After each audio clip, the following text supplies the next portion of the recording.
ما كان لنبي أن يكون له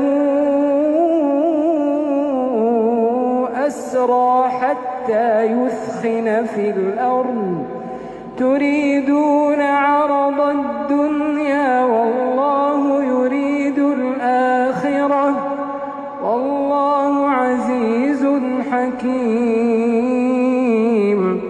لولا كتاب من الله سبق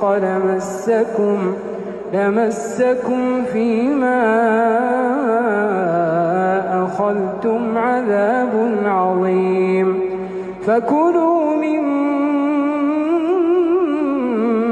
غنمتم حلالا طيبا واتقوا الله